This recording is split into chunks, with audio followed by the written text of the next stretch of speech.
اور دین الحق کسے کہتے ہیں؟ دیکھیے دین کے بنیادی معنی ہیں جزا و سزا، مالک یوم الدین، ہم پڑھتے ہیں کہ نہیں؟ ارایت الذی یکذب بالدین، تم نے دیکھا اس شخص کو جو جزا و سزا کا منکر ہے؟ اب یہ جزا و سزا یقیناً کسی قانون کے تحت ہوتا ہے، اور قانون کا ساتھ تصور ہے قانون بنانے والا کون ہے؟ جس کو آپ مانیں گے قانون بنانے والا اور اس کی اطاعت میں پورا نظام زندگی دے دیں گے، اس کا دین ہے جو آپ نے اختیار کیا ہے۔ قرآن مجید میں مرکب اضافی کی شکل میں اس دین کی نسبت یا بادشاہ مصر کی طرف ہوئی ہے یا اللہ کی طرف ہوئی ہے۔ ما کان لیاخذ اخاہ فی دین الملک، حضرت یوسف کے پاس علیہ الصلوۃ والسلام جب اتنے طویل عرصے کے بعد 11 بھائی آئے، ان میں بنیامین بھی تھا جو آپ کا حقیقی بھائی تھا، اسے اپنے پاس روکنا چاہتے تھے، لیکن جس بادشاہ کے تحت وہ سارا نظام تھا وہ بادشاہ تو نہیں تھے نا، تو بادشاہ تو وہ تھا جس نے خواب دیکھا تھا کہ 7 دبلی گائیں جو ہیں وہ 7 موٹی گائیں کو کھا گئی، نگل گئی، اس کی تعبیر بتائی تھی، تبھی تو جیل سے نکلے تھے۔ اب یہ کہ بہت بڑے افسر تھے، بڑے وزیر تھے، آپ انہیں جو چاہے کہہ لیں، لیکن بادشاہ تو نہیں تھے نا، نظام تو بادشاہ کا تھا، اور بادشاہ کے قانون کے مطابق وہ باہر سے آئے ہوئے کسی شخص کو اپنے پاس روک نہیں سکتے تھے۔ ما کان لیاخذ اخاہ فی دین الملک، تو اللہ تعالیٰ نے وہ پھر ہیلا نکالا ان کے لیے، تفصیل آپ کے علم میں ہے۔ کذالک کدنا لیوسف، ہم نے اس طریقے سے ایک تدبیر کر دی یوسف کے لیے، اللہ نے اپنے ذمے لے لی بات۔ تو دین الملک کیا ہے؟ بادشاہ مطاع مطلق ہے، sovereignty belongs to him، بادشاہ ہو یا کوئن ہو، وہ قانون بنائے گا اور اس کے تحت آپ کو زندگی بسر کرنی ہوگی، یہ دین الملک۔ اور دین اللہ کیا ہے؟ اللہ مطاع مطلق، اللہ سورن، ان الحکم الا للہ لا یشرک فی حکمہ احدا، اس نے جو قانون دیا ہے اس کے تحت پوری زندگی، سیاسی نظام اسی کے تحت ہو، معاشی نظام اسی کے تحت ہو، کرمنل لا اس کے تحت ہو، سول لا اس کے تحت ہو، لا آف انہیریٹنس اس کے تحت ہو، قانون شہادت اس کے تحت ہو، سماجی نظام وہ بھی اللہ کے حکم کے مطابق ہو، تو وہ ہے دین اللہ، اللہ مطاع مطلق، اس کے قانون کے تحت پوری زندگی کا آ جانا۔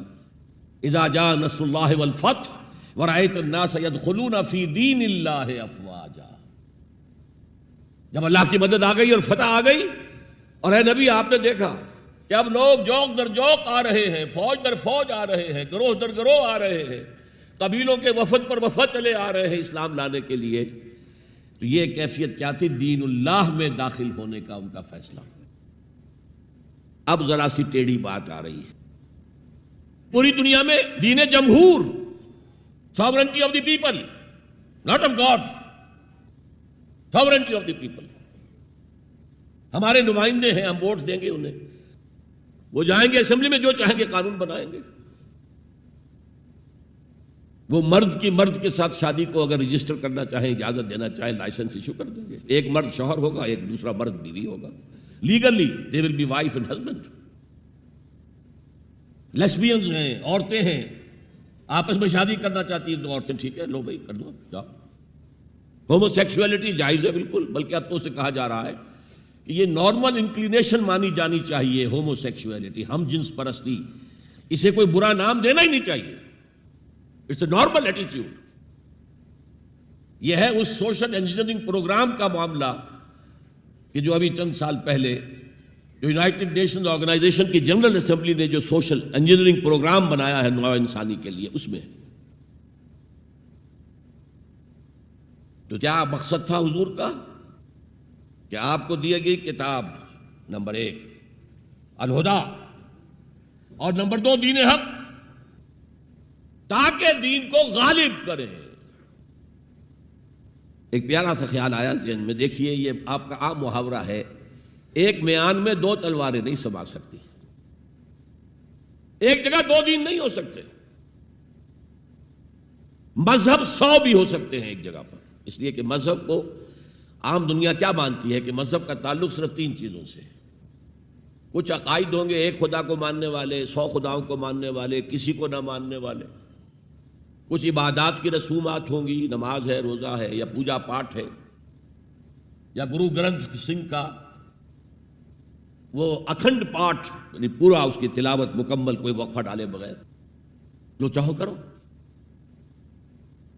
سوشل کسٹمز ہوتے ہیں، بچہ پیدا ہوگا تو کیا کریں گے؟ عقیقہ کریں گے، بپتسمہ دیں گے، عیسائی بپتسمہ دیتے ہیں، بیپٹائز کرتے ہیں، ہم عقیقہ کرتے ہیں۔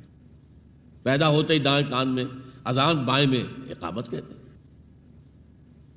کوئی مر جائے گا تو کیا کریں گے؟ ڈیڈ باڈی کا جلائیں گے یا دفنائیں گے، یا پارسیوں کی طرح کہیں اونچی جگہ پر رکھ دیں گے کہ کیلیں اور کوے آئیں اور کھا جائیں۔ کم سے کم ان کی غذا کا تو کام چلے نا۔ زمین میں دبا دیں گے تو مٹی ہو کر مٹی میں مل جائے گا، کسی کے کام ہی نہیں آئے۔ بہرحال ان تین چیزوں کے مجموعے کا نام ہے مذہب، جبکہ دین کے اندر تین چیزیں مزید شامل ہو جاتی ہیں: سماجی نظام، معاشی نظام، سیاسی نظام۔ یہ تین جمع تین بن کر دین بنتا ہے۔ تو دین تو دو نہیں ہو سکتے، جمہوریت اور آمریت تو ساتھ ساتھ نہیں ہو سکتے، کیپٹلزم اور کمیونزم تو ساتھ ساتھ نہیں ہو سکتے، ڈیموکریسی اور ملوکیت تو ساتھ ساتھ نہیں ہو سکتے۔ اس اعتبار سے ایک مغلوب ہوگا، ایک غالب ہوگا۔ مغلوب مذہب بن جائے گا اور غالب دین ہوگا۔ آج دین جمہور غالب ہے۔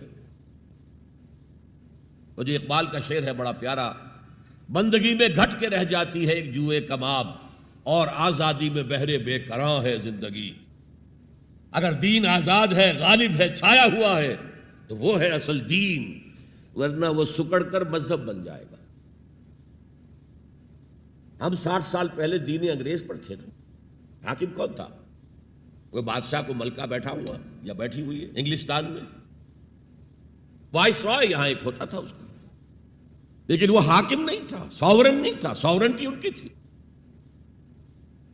اصل حکومت ان کی تھی۔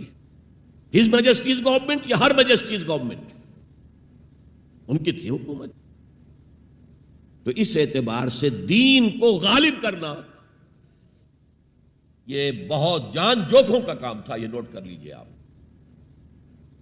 دیکھیے تمام نبی اور رسول مبلغ بن کر آئے، داعی بن کر آئے، بشیر بن کر آئے، نذیر بن کر آئے، بشارت دینے والے کہ اللہ کے راستے پر آؤ گے فروح و ریحان و جنت نعیم،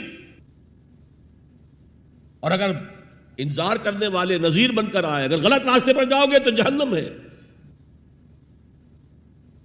حضور بھی یا ایھا النبی انا ارسلناک شاہدا و مبشرا و نذیرا و داعیا الی اللہ باذنہ و سراجا منیرا، یہ جو 5 حیثیتیں ہیں یہ مشترک ہیں حضور میں اور تمام انبیاء میں۔